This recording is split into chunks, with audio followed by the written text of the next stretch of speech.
Perkenalkan, nama saya Indah Trinisha dengan NIM 12S24052 dari Prodi S1 Sistem Informasi Angkatan 2024. Selamat datang di sesi pembelajaran pemrograman berorientasi objek.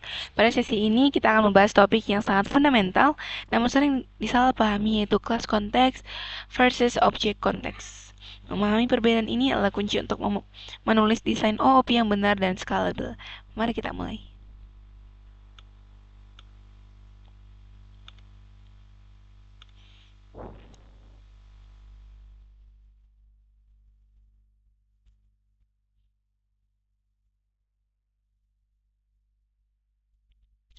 Ketika belajar OOP, ada 3 hal yang sering menjadi sumber kebingungan.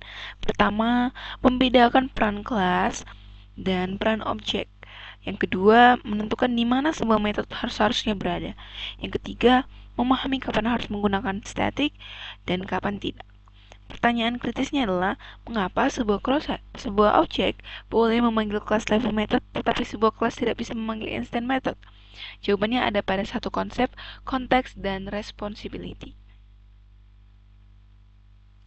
Pemahaman yang baik tentang konteks membantu kita untuk mendesain solusi dengan tepat, menghindari abstraksi yang salah, menghindari penggunaan statik yang tidak perlu, membangun sistem yang scalable. Sebaliknya, tanpa pemahaman konteks yang benar, desain menjadi tidak konsisten dan tanggung jawab antar komponen menjadi tidak jelas.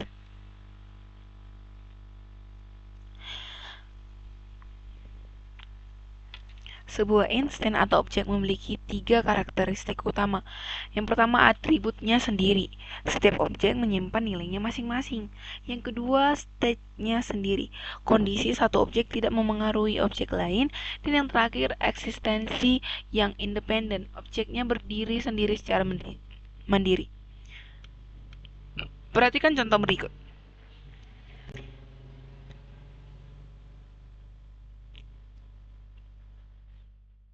Class student, string name, double GPA, student S1, new student, student S2, new student. S1 dan S2 memiliki stage yang berbeda. Atribut name dan GPA pada S1 sepenuhnya terpisah dari S2. Poin pentingnya adalah, tanpa objek, atributnya tidak akan pernah ada. Atribut hanya eksis karena objeknya eksis. Sebuah metode memiliki instan ketika 2 kondisi terpenuhi. Aksi tersebut adalah bagian dari tanggung jawab objek. Metode tersebut bergantung pada state instannya. Contohnya yaitu class student, string name, double GPA, void display info, system.out.println name plus GPA. Pertanyaannya, bisakah display info berjalan tanpa objek student? Jawabannya adalah tidak bisa, karena metode ini menggunakan nama dan GPA yang hanya pada sebuah objek. Objek adalah pelaku dari aksi tersebut.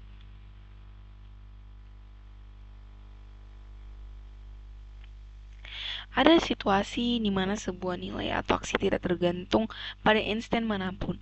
Dalam kasus ini, kelas yang mengambil tanggung jawab. Nilai yang dan metode semacam ini ditandai dengan keyword static. Contohnya, class student static in total student sama dengan 0 student total student. Di sini total student bukan milik satu mahasiswa tertentu, ia milik seluruh kelas student. Nilai ini bahkan eksis sebelum ada objek yang dibuat, karena ia berada pada konteks kelas, bukan instant.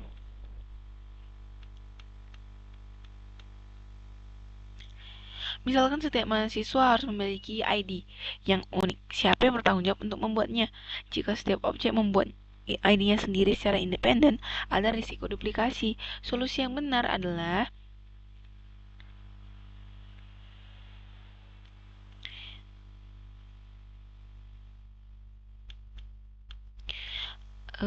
class student static in counter sama dengan 1000 in student counter student ID sama dengan constant.